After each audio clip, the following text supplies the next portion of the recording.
In the year 10,191, the human race is capable of advanced space travel and visits all kinds of places in the universe.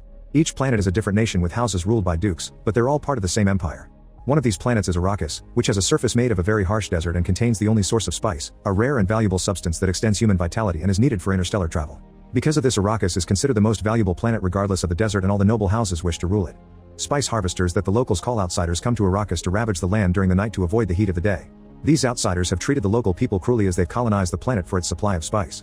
The Harkonnen family came to the planet many years ago and currently controls the spice production, which has made them richer than the Emperor. The locals, known as the Freemen, always try to attack the spice harvesters in an effort to drive them away, but these warriors are never strong enough to win. However, one day the Emperor sends a decree that kicks the Harkonnens and their people out of the planet, but nobody knows why. Meanwhile in Caladan, Lady Jessica and her son Paul of House Atreides are having breakfast.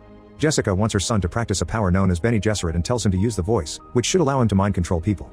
Paul tries to use it on her and fails, but Jessica reminds him it takes years to learn. She also asks if he's had any dreams, and Paul thinks about the visions of a girl called Chani, but he lies and says no. After his meal, Paul learns more about Arrakis, which is plagued by powerful sandstorms and giant sandworms. Long exposure to spice has given the Freemen their characteristic blue eyes, and they consider spice to be sacred. However, the Emperor uses spice to help navigators travel the stars. Sometime later, Paul and his father Duke Leto welcome the Herald of the Change, who has come with orders from the Emperor. House Atreides will take control of Arrakis and serve as its steward. Duke Leto accepts and seals the deal with his ring. Afterward, Paul meets with Duncan, the swordmaster of House Atreides. Paul asks Duncan to take him to Arrakis with him and his team, but Duncan declines, saying he'd be court-martialed. Paul tells Duncan about the premonitory dreams he's had of Arrakis, explaining he's seen Duncan with the Freemen and dying in battle. However, Duncan still says no because he doesn't believe in the dreams. Refusing to give up, Paul goes to see Leto to ask for permission to go with Duncan, but Leto also refuses because Paul must be at his side when the family arrives in Arrakis. He fears a war is coming, that's why he sent Duncan ahead with a team to try to forge an alliance with the Freemen. Later, Paul trains at sword fighting with Gurney, the War Master of House Atreides, who is angry because Paul doesn't take training seriously and forces him into combat. While using a force field shield to prevent the blades from penetrating, they fight for a few minutes and end in a tie, which would have been a mutual death without the shields. Gurney warns him how vicious the Harkonnens are, so Paul should be ready for war. Meanwhile in Gadi Prime, the homeworld of House Harkonnen, Robin visits his uncle Baron Harkonnen to tell him that all of their ships have left Arrakis. Furious, he yells as he wonders why the Emperor did this to them, but the Baron and his right hand Peter mysteriously say that a gift isn't always a gift. Back in Caladan, Jessica wakes Paul in the middle of the night because Reverend Mother Gaius of the Bene Gesserit school is here and wants to meet Paul. Apparently Jessica told her about his dreams. First, Dr. Yue checks Paul's vitals and he uses the chance to whisper to Paul that while the Bene Gesserit claim to serve the greater good, they also serve their own agenda. Then Yue that Paul's heart is strong, and Jessica uses sign language to ask him to keep the secret. On their way to see the Reverend Mother, Jessica uses sign language again to tell Paul to remember his training. When they enter the room, Reverend Mother Gaius orders Jessica to wait outside, and Jessica tells Paul to do everything that Gaius says before leaving. Paul is angry that Gaius gave an order to his mother, but she uses the voice to draw him closer and force him to his knees. Then Gaius instructs Paul to place his hand in a box as she holds a poison needle to his neck. If he takes his hand out of the box before she tells him to, she will kill him with a needle. Paul begins feeling unbearable pain, but as Jessica recites the litany against fear, he starts seeing his visions of the desert and keeps his head up. Paul passes the test and is allowed to take out his hand, which is uninjured. Gaius tells him that if he had been unable to resist his impulses, like an animal, she would have had to kill him because he has inherited too much power from his mother. Then she asks him about his dreams, so Paul tells her about the girl in the desert. Afterward Gaius leaves, but on her way out, Gaius reminds Jessica that to train a man for the Bene Gesserit was against the rules, that's why Paul had to be tested. It turns out Jessica had been instructed to bear only daughters, but her pride made her believe that she could give birth to the chosen Messiah. After Gaius leaves, Jessica turns to discover that Paul overheard their conversation. He accuses the Bene Gesserit of steering the Imperium's politics from the shadows, but his mother tells him there's more to it than that. The Bene Gesserit has worked for generations to bring forth the One, a mind powerful enough to bridge space and time, the past and the future. They believe Paul might be that person, but Paul is sad that he's just part of a plan. Soon the family packs everything up and arrives in Arrakis. They are greeted by cheers from the Freemen and Paul wonders what they're saying, so Jessica explains they're calling him Messiah in their language. After a long flight over the desert, they make it to the city of Arrakeen, which is protected by a wall from the weather and the sandworms. In his room, Paul learns more about the planet. To avoid attracting sandworms, the Freemen cross the desert using the sand walk, a special walk that mimics the natural sounds of the desert. Suddenly Paul notices a tiny floating machine used by assassins entering through a small hole in the wall. The device flies toward Paul only to stop as they stare at each other. When a servant enters the room, Paul snaps out of it and grabs the device in his hand, crushing it. Afterward the guards are alerted and they find the assassin dead inside a wall. He'd been cemented into a crevice 6 weeks before and had been waiting for the right time to strike. Meanwhile a Bene Gesserit sister meets with Baron Harkonnen and Peter to bring a message from the Emperor, who has promised to strengthen Harkonnen's forces with his own elite military force the Sardaukar, but nobody can know about it. The sister also tells them that they may kill Leto, but that Jessica and Paul must be kept alive. Harkonnen gives his word that he will not harm them, but after she leaves, the Baron tells Peter to kill the whole family anyway. Sometime later, Leto and his council decide they will have to inspect the spice silos because it seems they were sabotaged by the Harkonnens, so they'll have to wait for the Judge of Change to oversee the process. At that moment Duncan arrives and tells them about his mission. He lived with the Freeman for 4 weeks and learned that there are millions of them on Arrakis, some located in tunnels below ground that Harkonnen didn't know of. Duncan has also brought Stilgar, the leader of a Freeman tribe, to meet the Duke. After Leto greets him, Stilgar spits on the ground, but this is a sign of respect in his culture and Leto returns the gesture. Stilgar tells them that they are outworlders who take spice and give nothing in return, so Leto responds that he knows the Freemen have suffered and promises his people will leave them alone. Stilgar accepts this as honorable and turns to leave, but Paul asks him to stay. Sadly, Stilgar can't stay, but he tells Paul in his language that he recognizes him. Afterward, Duncan shows them some of the technology he's borrowed from the Freemen, including a paracompass, which can tell direction despite magnetic interference. Sometime later, Leto and his people meet the Judge of Changer Kynes, and her attitude almost gets her killed by the guards. She proceeds to inspect the still suits they're wearing to make sure they're in good condition, otherwise they won't survive in the desert.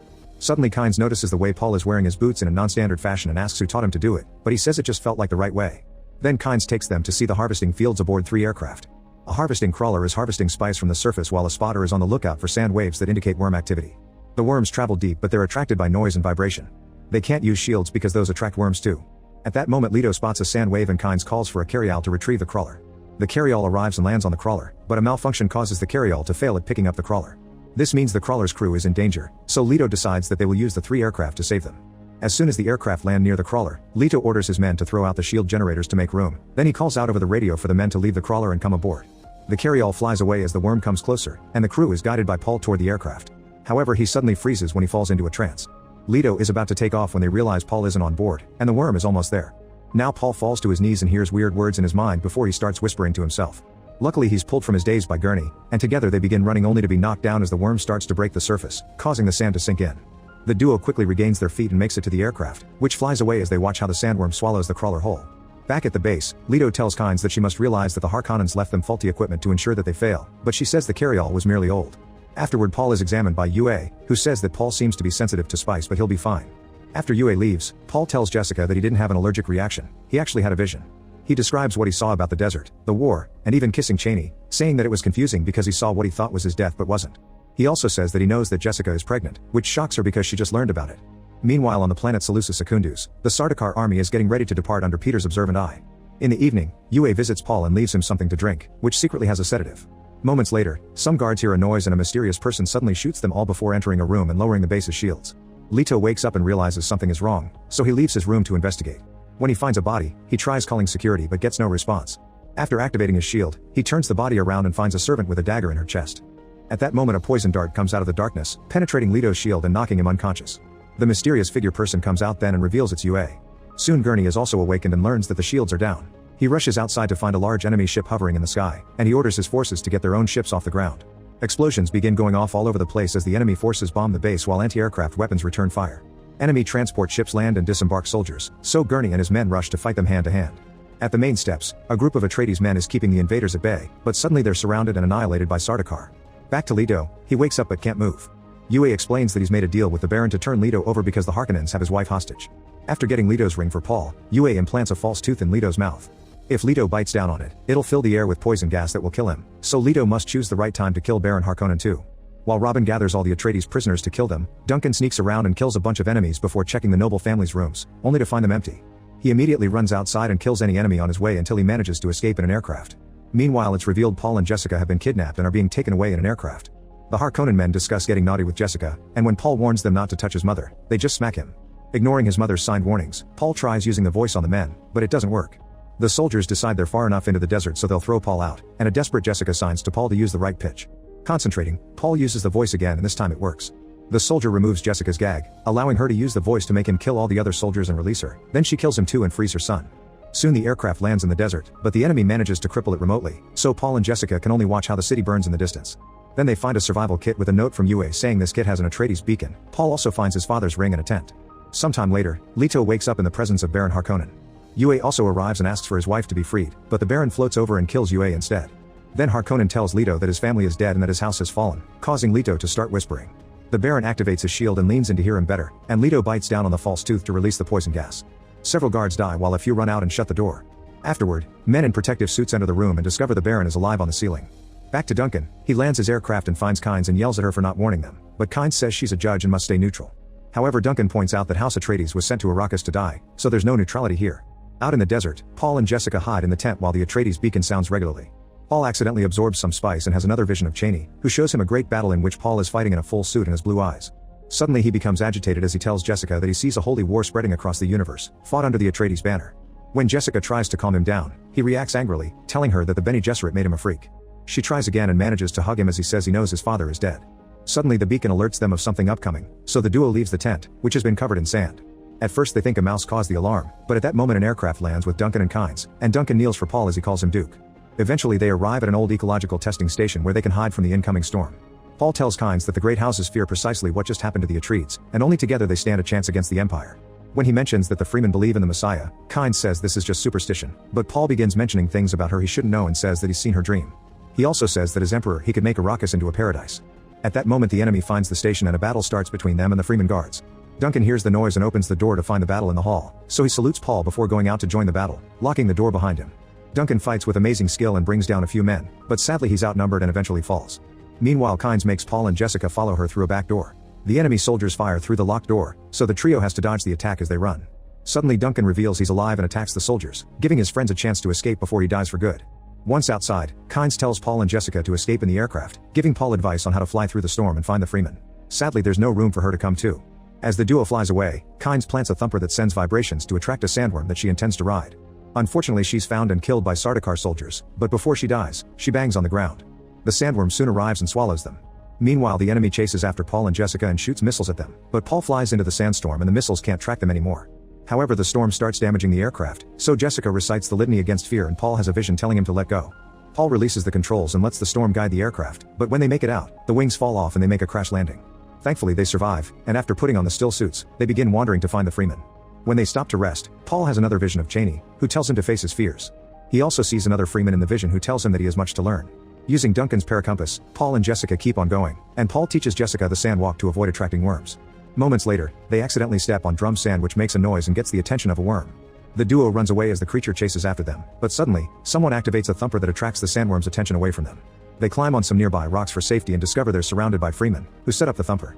Stilgar is among them and tells his people not to touch Paul, however Jamis says the boy looks like a weakling and can't be the Messiah if he needs rescuing. Stilgar explains that Paul is young and could learn their ways, but Jessica is too old and can't come with them. The Freemen immediately attack, but Jessica is a great warrior and captures Stilgar, putting a knife to his throat. The Freemen back off and Jessica lets go of Stilgar, who accepts they both can come. Suddenly Paul hears a voice and discovers that Chani is there, telling him she doesn't believe he's the Messiah. They should get moving but Jamis objects to taking the strangers with them and challenges Jessica to a fight. Stilgar says Jamis can't challenge a priestess so Jamis asks who will fight in her name and Paul volunteers. As they prepare for combat, Paul has another vision of him losing while a voice says that Paul must die for the Messiah to rise. Chani comes over and tells Paul that she wants him to die with honor, so she lends him a blade made out of worm teeth. Then Paul and Jamis begin to fight. Paul quickly gains advantage and puts his blade to Jamis's throat, asking him to yield because he's never killed anyone before. Stilgar says there's no yielding and that one of them must die. Jamis fights ferociously, but again and again Paul overpowers him without killing him. When a vision suddenly takes over Paul's mind, Jamis knocks him down. However Paul is finally accepting his destiny and gets up to deal a killing blow. Afterward Stilgar says that Paul is one of them now while Jessica insists that Paul needs to get off the planet. However Paul disagrees, saying that his father came to Arrakis not for spice or riches, but for the strength of the Freemen. He says that his own road leads into the desert and that if the Freemen will have them, they will come. As the group heads into the desert, Paul and Jessica watch a Freeman ride a sandworm using hooks. Then Chani tells Paul that this is only the beginning.